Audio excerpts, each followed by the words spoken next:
तुम्ही आज शरद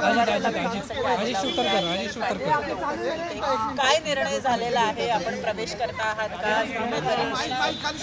मुळात मी माझ्या नोकरीचा राजीनामा देऊन किंवा सेवानिवृत्त होऊन राजकारणात सक्रिय व्हायचं ठरवल्यानंतर ह्या भेटीगाठी सुरू झालेल्या आहेत आणि मी राजकारणात सक्रिय होत असल्यामुळे आता त्यांच्याकडनं आम्हाला निर्णयाची प्रतीक्षा आहे।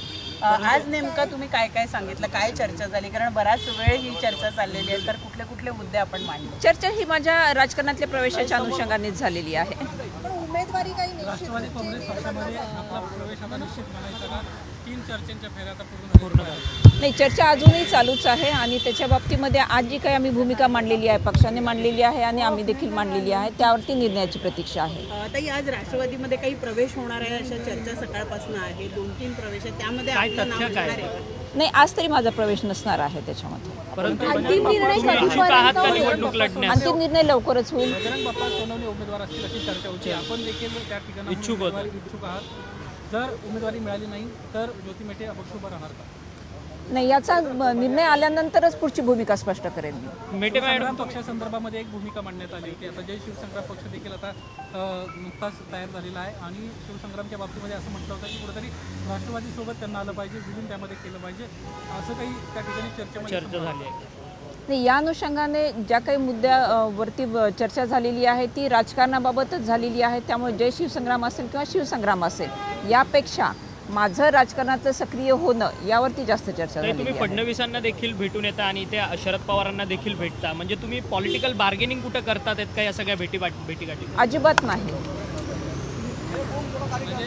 जर आता निर्णय घेतला तर तुम्ही सोबतच जाणार आहात, कारण की ज्या पद्धतीने जाणकारांना केलं, मोदी पटलांचं देखील अशाच पद्धतीने सुरू आहे आणि आता पुन्हा ज्योती मेटे कुटुंबीय देखील अशाच पद्धतीने दबावतंत्राचा वापर करतायत, अशी देखील राजकीय वर्तुळात चर्चा आहे। नाही, दबावतंत्राचा वापर करण्याचा प्रश्नच येत नाही। मी मगाशी तुम्हाला सांगितलं की मी शासकीय सेवेत होते आणि जेव्हा शासकीय सेवेतून मी सेवानिवृत्त झालेली आहे त्याच्यानंतरची ती भूमिका आणि आगामी वाटचाल या अनुषंगाने ती चर्चा होणं ती स्वाभाविक आहे। परंतु तुमच्या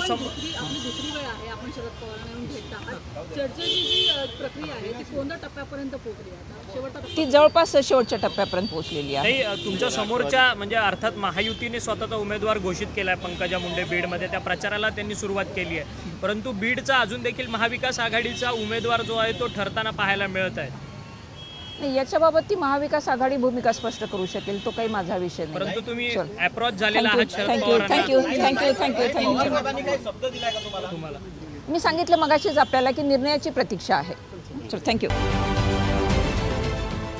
देश विदेशातील प्रत्येक घडामोडींचे लाईव्ह अपडेट मिळवण्यासाठी आता साम टीव्हीच्या सर्व सोशल मीडिया प्लॅटफॉर्मला लाईक, फॉलो आणि सबस्क्राईब करा। तसंच सर्व नोटिफिकेशनसाठी बेल आयकॉन प्रेस करायला विसरू नका।